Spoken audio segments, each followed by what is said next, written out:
ప్రపంచ దేశాలు ఆధునిక పైడ్ పైపర్ అంటే సుప్రసిద్ధ జర్మన్ జానపద గాథలో వేణువు ఊది పిల్లలను వెంట పెట్టుకుని వెళ్లిన వ్యక్తిని అనుసరిస్తాయా లేదా అనేది ఏప్రిల్ 2, 2025న ఆ తర్వాత రోజుల్లో మనకు తెలుస్తుంది. అమెరికా అధ్యక్షుడు డొనాల్డ్ ట్రంప్ ప్రారంభించనున్న సుంకాల సమరం గురించి నేను ప్రస్తావిస్తున్నాను. లక్ష్యంగా పెట్టుకున్న ఇతర దేశాల నుంచి దిగుమతి అయిన ప్రపంచ వాణిజ్య సంస్థ నిబంధనలను, బహుపక్షీయ వ్యాపార ఒడంబడికలను, అంతర్జాతీయ చట్టాలు, ఒప్పందాలను ఉల్లంఘించడమే అవుతుంది. అయితే అమెరికా 47వ అధ్యక్షుడు డొనాల్డ్ ట్రంప్ చట్టాలను అమెరికావి అయినా ఇతర దేశాలవి అయినా కించిత్ కూడా లెక్క చేసే వ్యక్తి కాదు. అసలు ఆయనకో ఆయనే ఒక చట్టం కదా. తన మాటను అందరూ ఒక శిలాశాసనంగా పాటించాలని ఆయన ఆశిస్తారు. శిక్షాత్మక సుంకాల విధింపుకో ట్రంప్ కొన్ని టార్గెట్ దేశాలను గుర్తించారు. ఆ దేశాల నుంచి ఎంపిక చేసుకున్న దిగుమతి సరుకులపై పెద్ద ఎత్తున సుంకాలు విధించేందుకు ఆయన సంకల్పించారు. ఇందుకు ట్రంప్ గుర్తించిన దేశాల జాబితాలో భారత్ కూడా ఉంది. దేశీయ మార్కెట్లోకి ప్రవేశించి దేశీ సరుకులతో పోటీ విదేశీ వస్తువులకు అవరోధాలు కల్పించేందుకు ఉద్దేశించినవే సుంకాలు. ఈ లక్ష్య పరిపూర్తికి సుంకాలతో పాటు మరికొన్ని ఇతర పన్నులు విధించటం పరిపాటే. ప్రత్యేక పరిస్థితులలో వీటిని విధించటం ప్రతి దేశంలోనూ జరుగుతుంది. అయితే ఈ సుంకాలు లేదా పన్నులను సవాల్ చేయడం అనేది సంబంధిత దేశీయ న్యాయస్థానాలలో మాత్రమే జరగాలి. కాగా అన్ని దేశాలలోనూ న్యాయస్థానాలు విదేశీ ఎగుమతిదారుల కంటే దేశీయ పరిశ్రమల ప్రయోజనాలను కాపాడేందుకు అధిక ప్రాధాన్యమిస్తాయని మరి ప్రత్యేకంగా చెప్పనవసరం లేదు. వీటితో పాటు సరుకుల నాణ్యతా ప్రమాణాల పరిరక్షణ, ప్యాకేజింగ్ ప్రమాణాలు, పర్యావరణ సంబంధిత మార్గదర్శకాలు పేరిట సుంకాలేతర అవరోధాలు అమల్లో ఉంటాయి. ఈ స్వీయ లేదా స్వార్థ ప్రయోజనాన్నే సంరక్షణవాదంగా పరిగణిస్తారు. స్వయం సమృద్ధి లేదా స్వావలంబనకు దోహదం చేసే మార్గాలలో ఒకటి సంరక్షణవాదం. ఈ సంరక్షణవాదాన్ని దేశభక్తిగా తికమక పడకూడదు. స్వయం సమృద్ధి వాదాన్ని ఆధునిక అర్థశాస్త్రం, అనుభావిక రుజువులు తిరస్కరించాయి. స్వయం సమృద్ధి అనేది ఒక మిథ్య. ఏ దేశము తన ప్రజలు ఆకాంక్షిస్తున్న, వినియోగిస్తున్న సరుకులు, సేవలు అన్నింటినీ ఉత్పత్తి చేయలేదు. దేశీయ పరిశ్రమల సంరక్షణకు ప్రాధాన్యమిచ్చే దేశం అల్ప ఆర్థికాభివృద్ధిని మాత్రమే సాధిస్తుంది. పెట్టుబడులను స్వల్ప స్థాయిలో మాత్రమే సమకూర్చుకోగలుగుతుంది. నాసిరకం సరుకులను మాత్రమే ఉత్పత్తి చేయగలుగుతుంది. తమ అభిరుచులకు అనుగుణంగా సరుకులను ఎంపిక చేసుకునేందుకు ప్రజలకు అవకాశం ఉండదు. ఉత్పత్తిదారుల నుంచి వినియోగదారులకు అందే సేవలు నాణ్యమైనవిగా ఉండవు.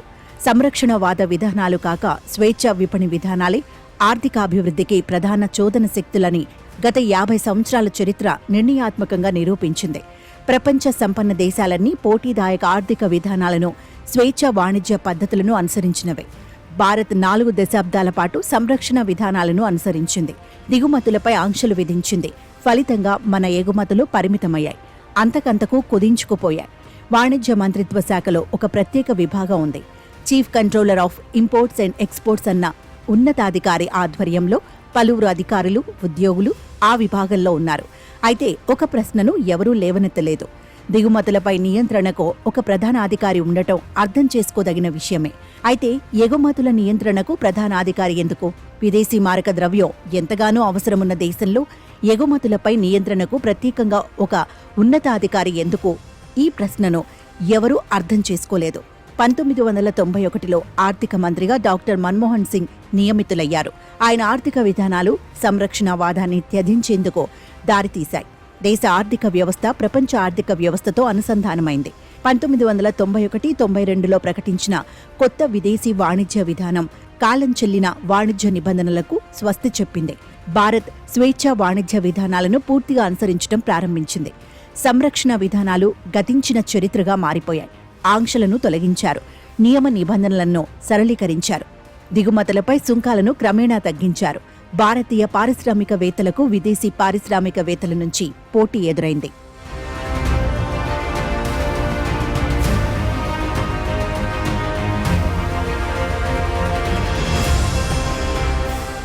ఈ పోటీలో దేశీయ పారిశ్రామికవేత్తలు అద్భుత విజయాలు సాధించారు. ప్రపంచీకరణ విధానాలతో దీర్ఘకాలిక, స్వల్పకాలిక ప్రయోజనాలు అపరిమితంగా సమకూరాయి. 2014లో నరేంద్ర మోదీ ప్రభుత్వం అధికారంలోకి వచ్చినప్పుడు భారత్ మళ్లీ సంరక్షణవాదాన్ని అనుసరించడం ప్రారంభమైంది. స్వయం సమృద్ధి ఒక విచిత్ర పేరు, ఆత్మనిర్భరతను సంతరించుకుంది. ప్రపంచం ఎంతో మారిపోయిందన్న సత్యాన్ని గుర్తించటంలో మోదీ ప్రభుత్వం విఫలమైంది. అనేక దేశాలు తమ తులనాత్మక అనుకూలతలను కనుగొన్నాయి. ఆ సానుకూలతలను తమకు ప్రయోజనకరంగా వినియోగించుకున్నాయి. సప్లై చైన్స్ అనే కొత్త పద్ధతి అమల్లోకి వచ్చింది. మొబైల్ ఫోన్ లాంటి ఒక పరికరం ఉత్పత్తి పూర్తిగా ఒక దేశంలో కాక అనేక దేశాలలో జరగడం పరిపాటైంది. ఈ కొత్త ఉత్పత్తి ప్రక్రియ సర్వసాధారణమైపోయింది.